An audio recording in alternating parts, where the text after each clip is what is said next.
मोहतरम असातिज़ा इकराम अस्सलाम वालेकुम। मैं हूँ मोहसिना अख्तार स्नोमैन पब्लिशर्स की जानिब से, और आज की इस वीडियो में हम बात करेंगे नॉलेज व्हील उर्दू सीरीज़ जो कि नर्सरी के लिए लिखी गई है, उसके सफ़ा नंबर 14 की। ये देखिए, ये है सफ़ा नंबर 14। यहाँ सबसे ऊपर आइकन्स मौजूद हैं: सुनना, बोलना, पढ़ना और मिलाना। यहाँ यानी कि मैच करना है, मैचिंग करनी है, तो इससे यहाँ मिलाना का एक आइकन मौजूद है। इसी तरह कहानी का QR कोड मौजूद है, जिसकी मदद से आप बच्चों को कहानी सुनवाएंगे। कहानी सुनवाने के बाद बच्चों से कहिए कि बोर्ड पर लिखिए पे, और उन्हें बताइए कि ये हर्फ पे है, ये पे की छोटी शक्ल है और ये पे की बड़ी शक्ल है। ये पे की छोटी शक्ल है और ये पे की बड़ी शक्ल है। बच्चों को अच्छी तरह से फ़र्क वाज़े कीजिए और पूछिए कि पे की बड़ी शक्ल कहाँ है या पे की छोटी शक्ल कहाँ है। और उसके बाद उनको बताइए कि इस हर्फ का नाम है पे और आवाज़ है प। छोटी शक्ल की आवाज़ भी प है और बड़ी शक्ल की आवाज़ भी प है। ये देखने में मुख्तलिफ हैं, लेकिन इनकी आवाज़ एक जैसी है, एक ही है बल्कि। तो उन्हें बताइए कि ये है पे और इसकी आवाज़ है प प प। फिर बच्चों से पूछिए कि क्या उनको याद है कि कहानी में पे से शुरू होने वाले अल्फाज कौन कौन से थे। अगर उनको याद है तो ठीक है, वरना आप उनका तारुफ करवाइए। उन्हें बताइए कि ये पत्ता है, पत्ता पत्ता। ये परिंदा है, परिंदा परिंदा। ये पर है, पर पर। और ये पौधा है, पौधा पौधा।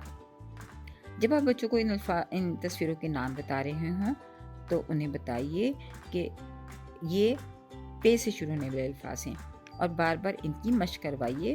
और यकीन दहानी हासिल कीजिए कि बच्चे इन अल्फाज को पहचान गए हैं और साथ साथ इन तस्वीरों के नाम भी जान गए हैं। उसके बाद बच्चों को बताइए कि पत्ता, परिंदा, पर और पौधा, इसकी इब्तिदाई आवाज़ है प। प पत्ता, प पत्ता, प पत्ता। प परिंदा, प परिंदा, प परिंदा। प पर, प पर, प पर। प पौधा, प पौधा, प पौधा। इस तरह बच्चों से बार बार कहलवाइए ताकि बच्चों की सुनने और बोलने की महारत में इजाफा हो। उसके बाद आप फ्लैश कार्ड की मदद से उन्हें पढ़ना भी सिखाइए, यानी पौधा, परिंदा, पर और पत्ता। ये फ्लैश कार्ड पे लिखिए और बच्चों को बताइए कि ये पौधा है, ये परिंदा है, ये पर है और ये पत्ता है। और यकीन दहानी हासिल कीजिए कि बच्चे इन अल्फाज को पहचान गए हैं और कहीं भी लिखा हुआ देख सकते हैं। उसके बाद आप बच्चे को बताइए कि पौधा जो है, पौधा का जो लफ्ज़ है वो मुख्तलिफ हरूफ से मिलकर बना है, और वो हैं पे, वाव, दाल, अलिफ। इसी तरह परिंदा में पे, रे, नून, दाल और हे है। पर जो है वो सिर्फ 2 हरूफ से मिलकर बना है, यानी पे और रे। और पत्ता जो है उसमें पे और ते 2 मरतबा और अलिफ आता है। इस तरह बच्चों से बार बार मशक करवाइए, बच्चों को बार बार बताइए और उनसे बहुत ज़्यादा दोहराने को कहिए ताकि बच्चे इसको समझ सकें। फिर है तख्लीकी महारत। दी गई अशिया को उनकी इब्तदाई आवाज़ प से मिलाएं। तो परिंदा, पत्ता, पौधा, पर और गुब्बारा। तो बच्चों से कहिए कि जिस तस्वीर की इब्तदाई आवाज़ प है उसे मिला दें। कोशिश कीजिए कि बच्चे इस सरगर्मी को खुद से मुकम्मल करें ताकि उनकी खुद एतमादी में इजाफा हो और आप भी ये जान सकें कि वो आपके इस सदर को समझ गए हैं। उसके बाद सफ़ा नंबर 15 है लिखाई की मशक। पेंसिल फेरें और पढ़ें। यहाँ पर वीडियो का आइकन मौजूद है, इसकी मदद से आप हर्फ की बनावट की वीडियो बच्चों को दिखा सकते हैं। बच्चों से कहिए कि पेंसिल को नुक्ता आगाज़ पर रखें, तीर के साथ साथ लिखें ये है पे। और इसी तरह छोटी पे के लिए पेंसिल को नुक्ता आगाज़ पर रखिए, तीर के साथ साथ लिखिए ये है पे। उन्हें बताइए कि बे के नीचे एक नुक्ता था और पे के नीचे 3 नुक्ते होते हैं।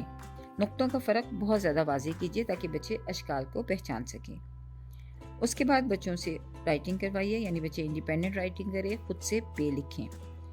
उसके बाद पौधा, परिंदा, पर और पत्ता, इन अल्फाज पर पेंसिल फेरने को कहिए और कोशिश कीजिए कि बच्चे इस पर जब पेंसिल फेरें तो इन नामों को बोल भी रहे हों, यानी पौधा लिख रहे हों तो पौधा कहें, परिंदा कहें, पर और पत्ता, ताकि वो सुनकर, देखकर और ट्रेस कर कर यानी पेंसिल फेरने की मदद से सीख रहे हों और इन अल्फाज को आगे जाकर लिख सकें। शुक्रिया। بچوں کو حرف پہ درست انداز سے لکھنا، نظم پہ لائن پر لیٹا ہوا، اس کے نیچے 3 نقطے گا کر سکھائیں۔